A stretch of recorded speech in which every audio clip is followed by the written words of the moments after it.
Hi everyone, this is Luxthos, and today I'm bringing you another Diablo 4 video. This one is going to be about frequently asked questions that we get all the time over on Twitch, in the live chat, and in the comment section down below. So there's a lot of questions that are coming back very, very often about a couple of topics, and I thought it would be a good idea to just make a quick video about the top 10 of them, the top 10 questions that I've been asked a lot. And we're just going to go right into them. If you would like to see all the questions, I'm going to try to post them in the description down below. That way you can skip to any questions that you have, any question that you want answers for. And if there's any topic that you don't want to hear or you already know the answers to, then you can feel free to skip them. So that way nobody is losing their time, right? So let's just get right into it, shall we? All right, so the first question that we have here is, can I imprint a regular or sacred item with an ancestral aspect? There's actually a lot of ways to phrase this question, because it could be, can I use an ancestral on a sacred, or can I use a sacred on a regular item? This question comes up in various ways, so it's all going to be answered with the same answer, which is pretty straightforward. The answer is yes. You can imprint anything onto anything.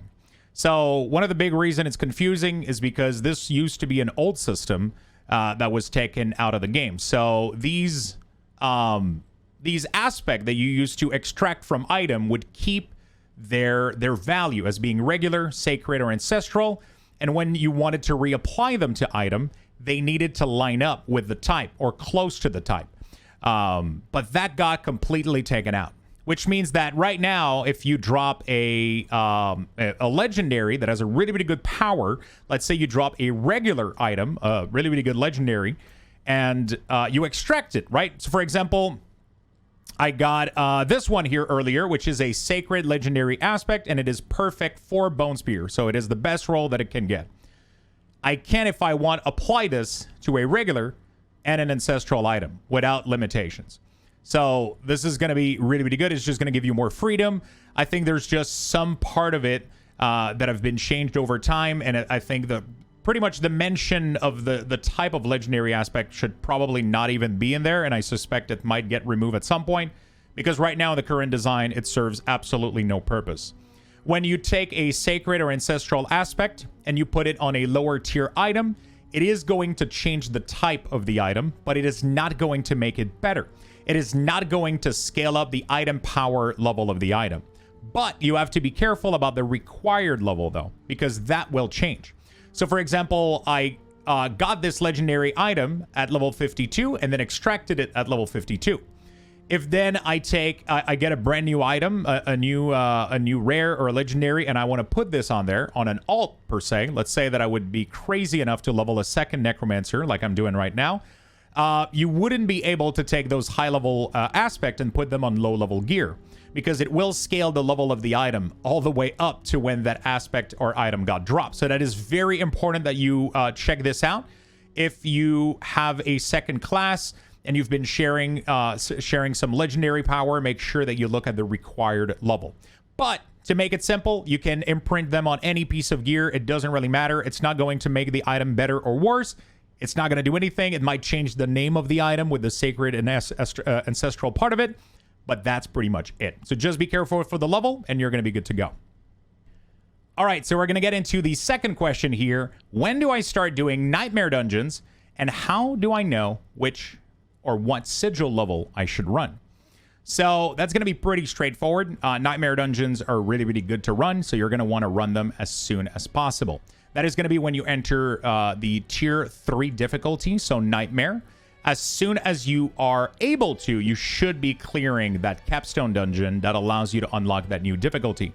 So you can attempt it between 40 and 50 in general. It's mostly going to be 45 to 50 in order to have enough power to be able to conquer that challenge and be able to clear the dungeon and then kill the last boss. That's going to allow you to unlock the third difficulty, which is going to be Nightmare, so difficulty 3, world tier 3, that we're going to call it. So once you unlock that, you're going to be able to drop sigil key. So these keys will allow you to start a nightmare dungeon. So it's going to be very straightforward. You can get them from the Tree of Whisper, which is a really good way of getting your first sigil key, or you can also get them from Legion event. So both of these activities are going to be really, really good. And once you start doing Nightmare Dungeon, they're actually going to drop from monster. You're going to drop more keys than you can actually run, which is what's going to allow you to actually filters the one that you don't like. If you don't like the dungeon, if you don't like the affix, and that's going to be a really, really good way. So again, I would say as soon as you can. So if you reach a high level enough that you're able to go do that capstone dungeon, and then as soon as you can get your first key, I would start running them if you are able to, because these first keys, even if they're level 1, they're still going to pack a punch. Because they're going to be a little bit higher level than the rest of the world that you were used to. So, but this is going to transition into our second question here. How do I know which sigil level to run? And there's a very easy way to notice, to figure this out. You are going to subtract 50 out of your level. This is going to be for tier 3. So when you just start at tier 3, you're going to subtract 50 of your level. So right now I'm currently level 52. That means if we remove 50 out of that, I'm left with 2, which is the level of sigil that I'm going to run. This is going to allow me to have the perfect level of monster in those Nightmare Dungeon to give me the most efficient XP, if you want, right? So, because if monsters are 3 level higher than you, they will give you 25% additional experience. So that's going to be really, really nice. After that, the monster will scale in difficulty. You might still gain a little bit more XP from killing higher monster because they're higher level, but you no longer get any additional bonus after that 25%. And to have monster be exactly 3 level higher than you in tier 3, you're simply going to remove 50 out of your current level, and you'll get the key, the sigil value that you want to run. For tier 4, you're going to want to subtract 51.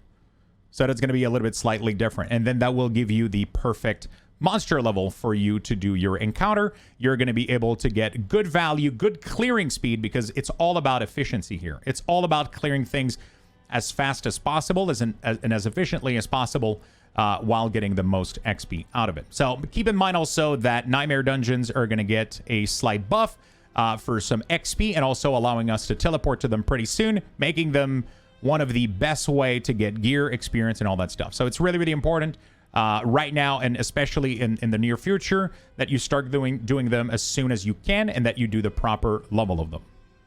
All right, so the next question is going to be, when do I swap to the next difficulty? So we already talked about this in the previous question, but there's a little bit more to this, because it's just all about your power level, what class do you play, what build do you play, how comfortable do you feel about swapping to the next difficulty. But the easy answer is as soon as possible, because the next difficulty will mean better loot, and it will scale your character power beyond limits that you were able to achieve in that previous difficulty. So a quick rule that I usually do is that whenever I start a character, I always start in World Tier 1.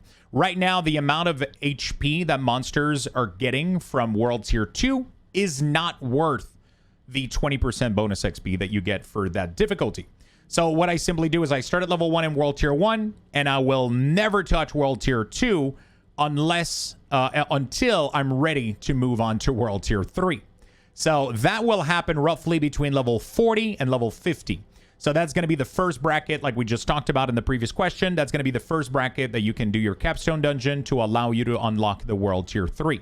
So you're going to need to go into World Tier 2 for that, do the capstone dungeon, and then you're going to be able to swap. Again, it's going to be as soon as possible. But if you go into that capstone dungeon and you're struggling a lot, I would simply wait. The safest bet that you can do is level all the way to 50 in World Tier 1. Do some regular dungeon, the Tree of Whispers, go do some Legion events, do all of those activities, get as high level as you can, get as powerful as you can, and then go attempt the dungeon. If you see that you're able to clear it, maybe die once or twice on the last boss, that's fine. Then you're going to be ready to move on. The capstone dungeon kind of serves as a way to figure out if you're ready for what's to come. Because if you challenge on that dungeon way too much, if you're having issues with it, then definitely going into World Tier 3 is going to causes some issues as well, because the monsters are going to be at least level 53. The zones are going to be pretty higher level, and it's just going to be too difficult. So a safe way to do it, just get to 50, attempt the dungeon. If everything goes well, awesome. Maybe try to scale a little bit. You can always ask a friend to help you out. but it's going to be pretty much as early as you can and safely cross over, right? And then the second transition point is going to be from 60 to 70. So that's going to be when you want to attempt that second capstone dungeon to unlock the latest current available difficulty, which is the World Tier 4. It's going to be the exact same thing, except that one is a little bit more difficult, especially the last boss of that capstone dungeon. It might causes you some trouble. I recommend that you get as close to 70 as possible to be nice and comfortable with the boss, and then be able to transition into the latest difficulty. But again, it's going to be as early as you can, because that next level is going to give you that much better gear, right? When you get into that World 3, you get the Sacred item. When you get into the World 4, you get the Ancestral item. And those are a massive, massive power boost, especially for your weapon. The fourth question here is going to be, how do I find the gear I need? So this is something that I see everywhere. It's being asked all the time in chat and all over pretty much everywhere that I've been reading people talk about Diablo. Hey, how did you find the Black River? How did you find the Deathless Visage? How did you find X Legendary, X Unique? That's being asked all over the place. And I think that was worthy of being answered. To give a little bit of clarification, there's not really any significant way to target specific unique. You can target specific legendaries with pretty much two well-known technique, which is going to be either spending your obols at the curiosity vendor, because you're going to be able to gamble for a specific item slot, which can then translate to possibly giving you higher chance of getting the legendary power you want. You can also do this with the Helltides events. These are going to be available in the two higher difficulties. You'll be able to go do those, and there's going to be chests all over the area. You're going to be able to target specific chests to increase your odds of getting specific legendaries. But even then, I wouldn't recommend doing that. I would recommend saving all of your currency to go purchase the mystery chests, which are 175. Those will give you way more legendaries, but you're not going to be able to target them. But we can talk about that in another video. So it's a little bit complicated to target specific legendaries unless you know the type of the legendary. So there's different type of legendary pieces of gear, and these can drop on specific type of item. So for example, DPS legendary can only be found on one-hander weapon, two-hander weapon, gloves, amulet, and ring. Which means that if you want to find a DPS base legendary, you can find that information pretty much on any website out there. They have a full list compilation of that. You can find some of them in the Codex of Power too, but I would recommend looking at mostly your build guide that you're looking at. You'll be able to see which type of legendary you're looking at, and then this will give you an idea on which item you would roll. So for example, between all of those options at the Curiosity Vendor, the gloves are the cheapest option. They're only 40 token. So you can buy these more efficiently than the other option, which will lead in increased odd of being able to find DPS legendary. The same thing applies for all of the other type. They all have their own locations that they can roll on, and you can proceed to doing that. For unique, though, you're not going to be able to do this. And I think overall in Diablo, it all comes down to efficiency. It's all being efficient, right? Running as many dungeons as you can, doing as much content as you can, the fastest way possible. Sometimes that feels a little bit, like, hey, I just want to chill. I just want to play the game. But that's a big part of what it is to farm in a Diablo game, because all of it is RNG. You have very little power over what drops. So in order to increase the odd of finding what you need to increase the rate at which that RNG happens. And the only way to do this is to be efficient about your way of farming. That means knowing what you want to loot on the ground, clearing your inventory fast and not too often, and having a constant stream of sigil or dungeon or activities that you're doing to generate as much drop as possible. There's not really things in location that are better than others, honestly. It's all about being efficient. Like if you do a sigil dungeon and then you take a break for a snack, and then you do maybe a Helltide event, and then you decide that you want to go take a nap, and then obviously doing it this way, you're not going to get much loot, right? And then you might get upset at not getting the right items that you need. You need to set up your key. You need to set yourself like a certain amount of time. Okay, I'm going to be doing keys or sigil. I keep calling them keys, but sigil or dungeons or whatever. And I'm going to be as efficient as I can in that window. That's going to be very, very, very important. That's a really, really good advice in general for pretty much everything that is Diablo related. Everything comes down to RNG and how much you increase your odds of that RNG happening. You have very little control over it except time. So remember that. That's going to be super useful. So there's no really any great tip that I can give in this category except improve the way that you clear content and the speed at which you clear content. The fifth question is going to be, how do I transition to an end game build? So this one is a little bit tricky to answer because every build is going to have a different answer to this. There's builds that are easier to transition into, and there's builds that are a little bit more complicated to transition into. So I think the important thing is to make sure that whatever guide you're looking into, whatever build you're looking into, is to make sure that you read about all of the information in there.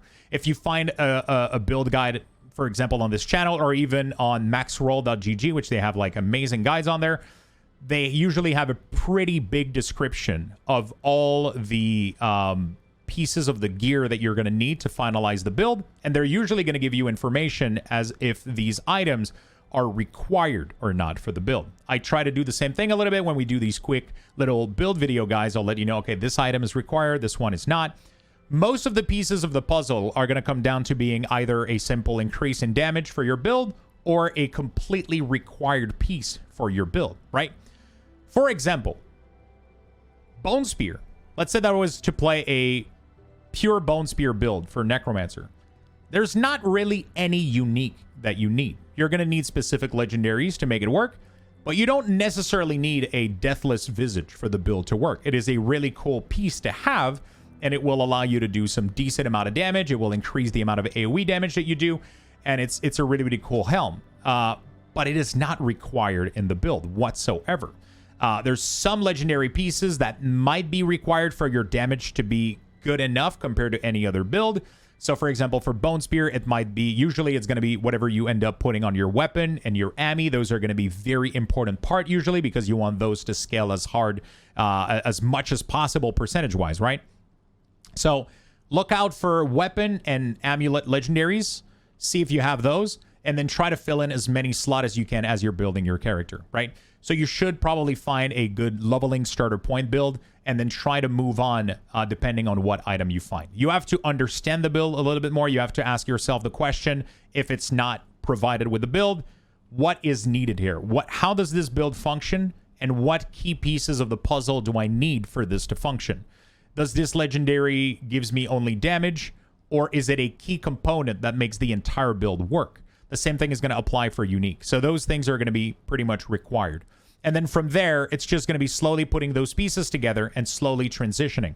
Usually, there's going to be a hard point for some builds. So some builds are going to require you to have at least 4, 3, or 2 pieces. As soon as you have them, you can start transitioning over, resetting your abilities, resetting your Paragon, and doing the transition if you have the key pieces. Some other build can evolve from level 1 to level 100 into a full endgame build without ever having any of the pieces because, for example, Bone Spear, which is the reason it's such a good build, is because there is no transition point. At any point during your progression, you can just move a couple points around in your tree depending on what pieces you have.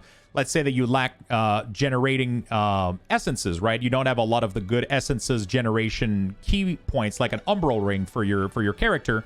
Well, what you can do is instead of playing without a generator, you could put in a generator like Bone Splinter. But over time, when you get those good rings and good abilities that will allow you to generate more essence throughout your progression, you'll maybe remove that generator and replace it with something like Bone Prison, which is going to be more of a way to give you fortify and some generation and some control. And then it's all about just moving those little pieces, understanding what you need. Do I need more damage? Do I need more defensive? Or do I need more resources? And then just adapting those pieces. But some build should and will specify they need key component to transfer. So just make sure you have those, and then you can transfer. The other one, they're just going to be evolving into their end game version of themselves, right? So hopefully that was clear. It's a really, really tough question to try to answer, but that's the best way that I could try to put it in words. All right, for question number 6 here, how do I know if an item is an upgrade? Again, this is going to be a little bit more tricky to answer because it will depend on your build, but in general, when you swap to a build or when you're creating a build or when you're adapting a build or whatever you're doing, you have to identify what are your best defensive stats and how do you scale your damage, right? So these are going to be the two most important questions. The first one is pretty easy to answer because in a lot of cases, armor and vitality are going to be really, really good answer to that question. Armor and vitality are really, really good and very much a necessary component of any build. But then there's other build that might have some different ways of generating defensives. So for example, if you do a shadow build with Necromancer, you have access to an attribute on gear that you can find that will reduce damage taken from enemies that are affected by shadow damage over time. So it's important to just list those down, try to figure out which attribute and affixes could be good for your build. Not all attributes are the same. In the case of damage reduction, a lot of them, some of them are really, really good. So damage reduction while fortify can be a really, really good one if you can have permanent fortify. Damage reduction plane is really, really good. Damage reduction from close and distant enemy can be really, really good. And there's other ones that can be pretty nice. Like I said, the shadow damage one, for example, for shadow is really, really good. Armor and vitality, those are going to be super, super nice. And you're going to want to pack as many of them as possible, especially if you're thinking about pushing higher level difficulty content, right? Then it's all going to be about scaling your damage. So in the case of a Bone Spear build, I'm going to take it again as an example, but this is going to apply to any build out there. You have to understand what scales your damage. So for Bone Spear, for example, the main key point that will scale your damage are going to be intelligence. Intelligence is really good, but more importantly, in a lot of cases, vulnerable damage increase, critical strike chance, critical strike damage, and also core skill damage. Those are going to be really, really good for Bone Spear. So it's about identifying, okay, what kind of build am I playing? So in the case of Bone Spear, you're playing with an ability that is a core spell. Core damage is really, really good. And Bone Spear applies and scale really, really well with critical strike and vulnerable. So those are going to be the key components. So what you got to figure out is getting as many of those attributes on one item. Okay, so getting as many of those good attributes on one item when you drop an upgrade.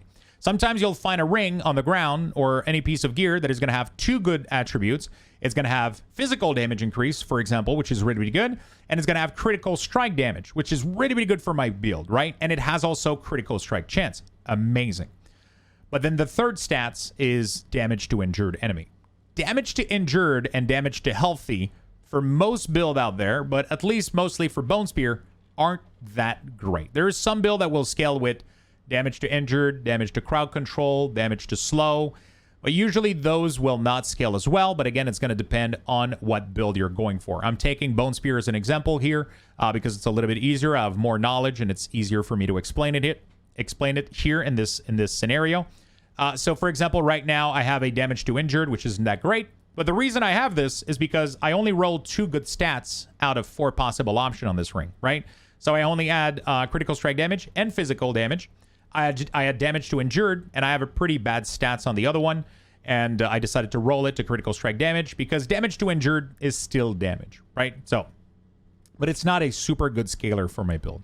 So hopefully the guide that you're following is going to have a list. If you're following a guide from Max Roll, for example, you're going to get a list of all the affixes that you're looking for on gear. And then whenever an item drops, you want to make sure that you hit 3 out of the 4 options.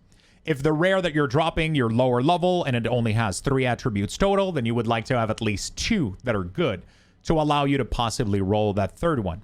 While you're leveling, and if you're low level, I would not necessarily recommend rolling all the time on your gear because rolling is really, really expensive. So as you're leveling, you shouldn't possibly worry about this too much.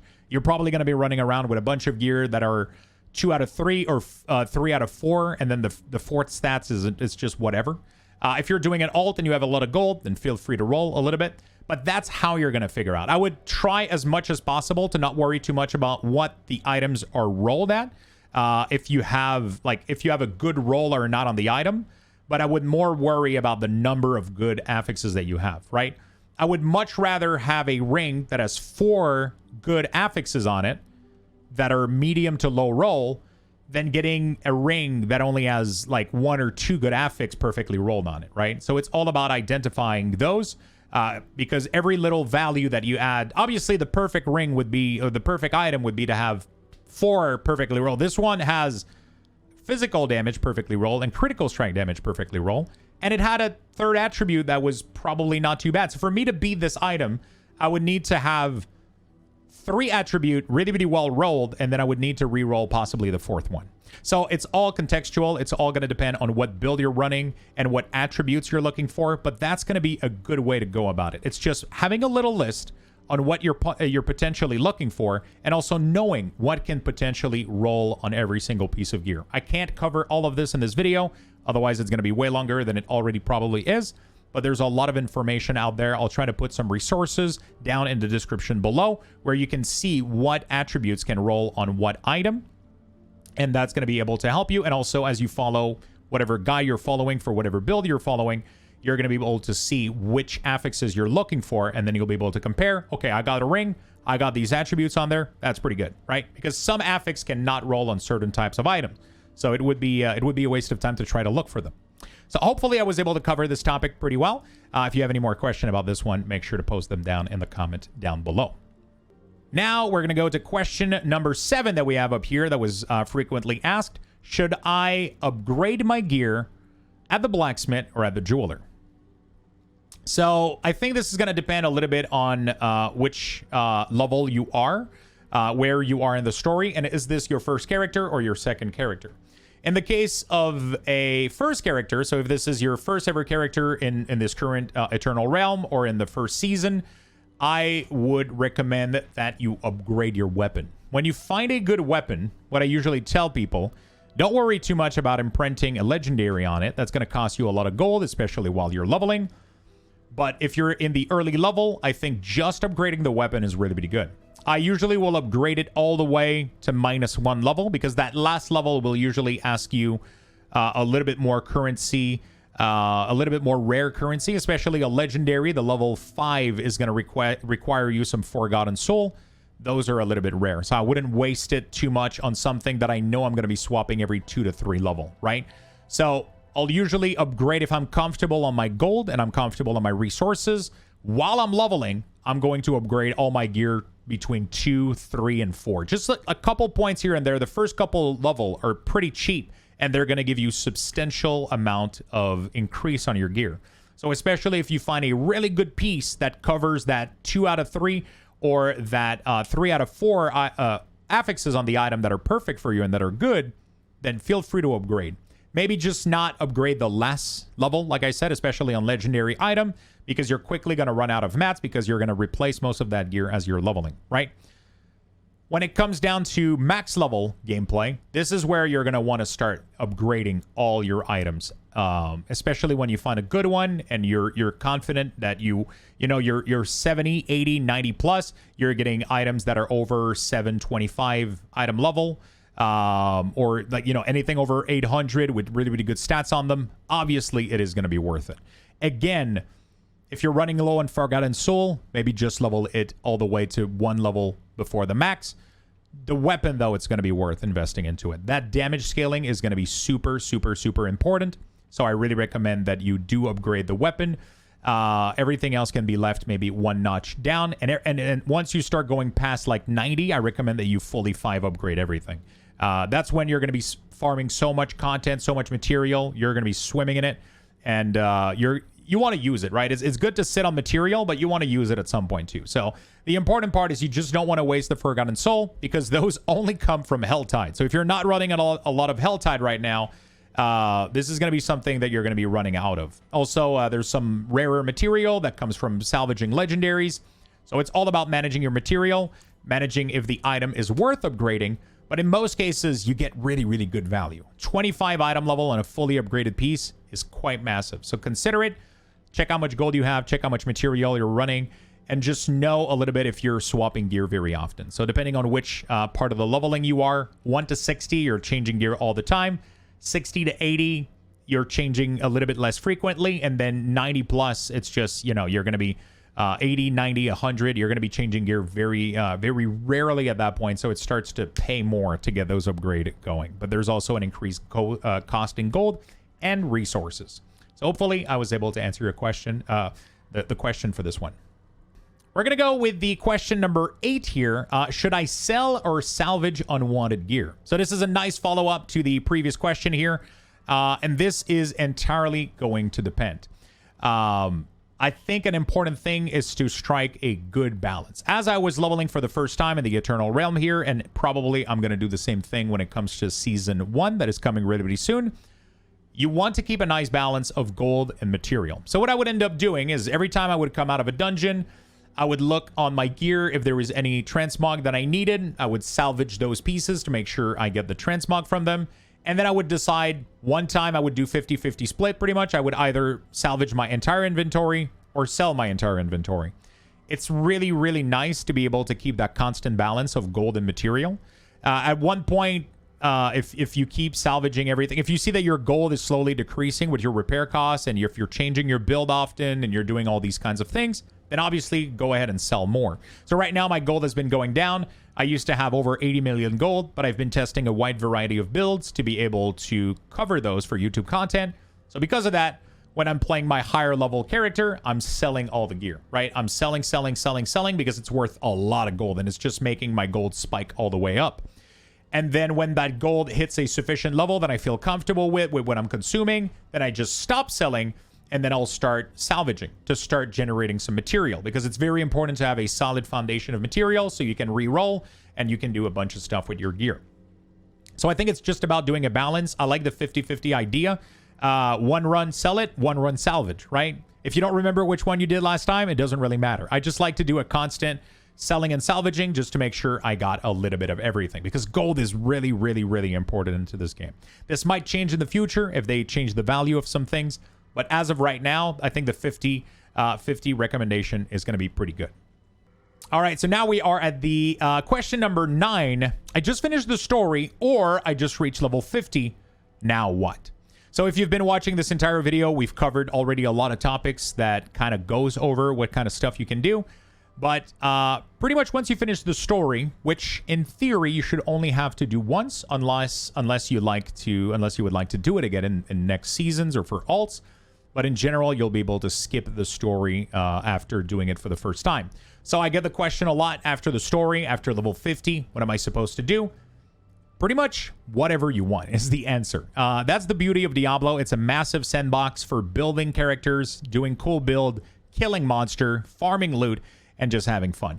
But there's things that are going to be more efficient than other. So depending on what level you finish the story, if you've done almost no side quests, if you've done no alternative dungeon, if you've not done anything and you finish the story at like level 40 or something, you might want to keep grinding a little bit more, get a couple more level, and then you're going to start doing your capstone dungeon, your first capstone dungeon, to skip into the next difficulty and be able to start doing Nightmare Dungeon, and then a bunch of cool activities in World Tier 3, like Hell Tides. You're going to be able to do Legion events, Nightmare Dungeons, and all of that fun stuff.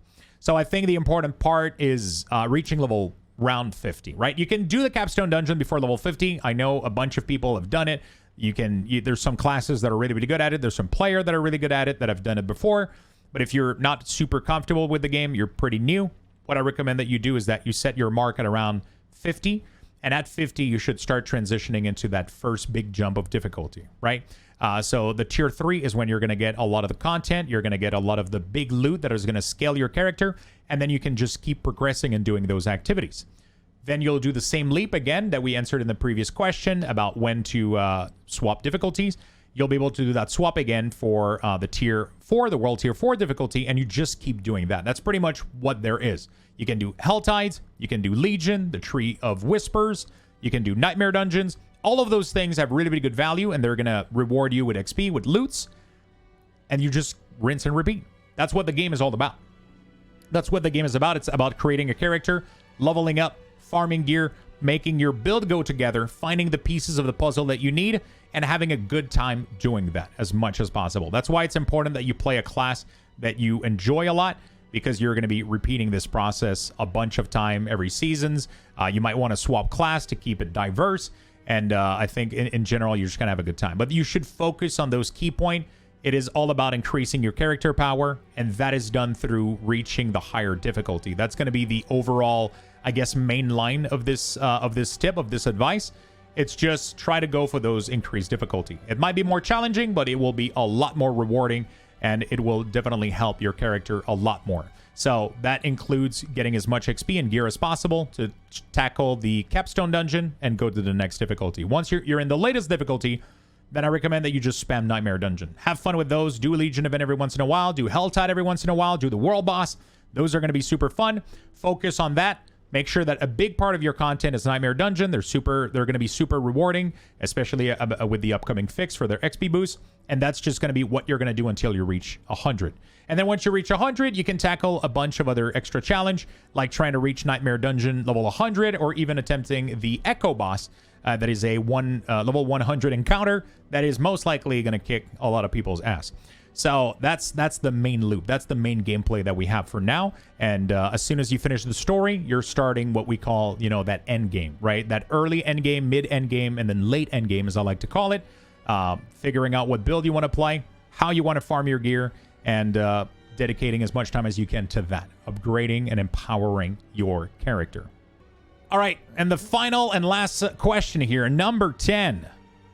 I see this one everywhere. It's in YouTube comment, it's on Twitch, it's everywhere. Will I need to do it all over again when a new season starts? And I think this is an interesting question. For a lot of ARPG veteran, it's a very easy one. Most seasonal ARPG that are out there that are pretty popular have a seasonal system. Because Diablo, and like many other games out there that are based on seasonal content, is all about the enjoyment of grinding gear, but also seeing your build and your character comes together. It is a massive, massive character building sandbox environment that you play in. And one of the things that I compared it to was an etch and sketch. Have you ever played that as a kid? It's just like the little drawing boards with the two little dial, and it's like magnetic powder, and you just draw something out of it, right? The whole point of that toy is so that you can just shake it, start again, and have fun again drawing something new, right? That is the whole point of that thing. If you could not erase it and you just kept progressing into that sandbox, you would end up with a whole black screen with just a giant shit. It wouldn't work, okay? The whole point is that you have to reset. You have to start fresh at some point. It allows you to start to try new classes. It allows you to try new builds. So that is the whole point about understanding, I guess, what is a seasonal ARPG, okay? So to answer that question, do I need to start all over again? Yes and no. Your character that you are building now into the Eternal Realm will stay and remain into the Eternal Realm. If you want to keep playing that, you are free to do so. But there's a new season that's going to be created. It's going to have a battle pass. It's going to have new content. It's going to have a bunch of fun stuff. That's the time where you shake your etch and sketch, okay? And then you start over again and you start drawing again. The meta is going to change. There's going to be massive patches that are going to come out. They're going to probably add new legendaries, new unique. They're going to balance a bunch of ability. They're going to change stuff. And it's pretty much not really going to play the same way. Sure, the activities will be similar, but it will be a new environment for you to play in. It will be a new drawing board. It will be a time to experience other stuff and keep doing all of the fun content, all of the grind, and all that stuff. There's a lot of things that you will need to redo, but there is certain things that you will not have to redo if you do decide to create a new character into that new season. For example, exploring the map. That's going to carry over for your main character, your alt, for every season, forever. If you fully explore the map now, in a very soon released patch, all of that is going to uncover for your entire account, including alts, including future seasons. Altars of Lilith, same thing. Those are going to give you all of their stats and all of the information and all of the power creep that they give you, and the renown as well. That's going to be account-wide, right? So you're going to get the renown and the stats bonus from the altar, and the renown and the map visibility from exploration as well. That is forever. For every seasons to come. You're never going to need to do this again. But you will need to farm some renown again. So the renown, if you do all of those activities, if you do the exploration now and the altars, you'll get all the way to level 2 into your renown board when you start a new season. So as you start your brand new character, boom, level 2, right? So that gives you a pretty massive advantage. And then the only thing you'll need to do again is as you're leveling, as you're experiencing the new season, the new builds, the new maybe legendaries, the new unique and all that fun stuff, you're going to be doing some dungeons again, some side dungeons, some side quests, some stronghold. And just naturally, as you progress to level 100, you're going to unlock your renown again. But yes, you will need to do it again. You will need to find glyph again. You will need to re-level all of those. You will need to find gear again. You will need to level again. You will need to do all of that again, because for a lot of people that very much enjoy this genre, this is part of the gameplay. This is part of the loop. This is what keeps it fresh. Because yes, it is the same renown. Yes, it is the same glyph. But for a lot of time, it's going to be for a different build. It's going to be for a different idea. It's going to be for a different class, right? And that's all part of the sandbox. That's all part of the etch and sketch, okay? That's the overall idea. While I understand it might not be for everybody, Diablo is not an MMORPG, even though it does have the quality of, it does have a lot of the quality of life and little fun part of an MMORPG, being online and being in a shared world. It is not an MMORPG. The power creep, if the power creep would keep happening, it would keep piling on and piling on power, and then a lot of these builds would end up out of whack. A lot of the tuning would end up out of whack, because that's not how the game is designed. It would make the environment and the world and pretty much everything that has been built around this sandbox crumble. It would have to be completely reshaped into a new genre, and a lot of people do enjoy this ARPG sandbox genre. So hopefully that covered a little bit of information. I know it's very... it's a very sensitive topic, and a lot of people are scared about the idea of starting over again. But I promise you, with all the changes that we will get for seasons, I think it's going to be really, really fun. You'll be able to try a bunch of new stuff, and it's going to feel super fresh. And at some point, when you start playing these seasonal content, you end up wanting them to happen almost more often, because you get so good at it. You end up creating build, dropping all the gear you need, and getting things ready to go super fast. And then you end up beating the content a little bit faster than the previous season, or the new content even faster than previous season. And then you're just going to be hoping for that new season to come in again, so that you can just rinse and repeat and keep grinding and have that Diablo loot fever running. So that's pretty much it for the top 10 question that I've been receiving all over YouTube and on Twitch as well. And I hope you guys appreciated the video. If you enjoy this kind of content, I'm somebody that does a lot of rambling. I'll just like sketch a couple of ideas, and I'm just going to talk for a couple of minutes. Hopefully it's not been an hour. I'm going to try to edit it down as much as possible. But if you enjoy this type of content and you would like to let me know in the comment section down below, or by liking the video or subscribing to the channel, I would really much appreciate it. If you have any other questions that I did not cover or answer, and you would like to have them answered, please post them in the comment section down below. I'll try to see if there's some of them that are repeating that I have not answered, and we'll try to make another video about it. I've got disconnected. It's been so long doing this video that I actually got disconnected. Thank you for watching. Thank you for being here. I hope to see you in the comment section, or on Twitch chat, or maybe in Sanctuary. Who knows? Bye-bye, my friend.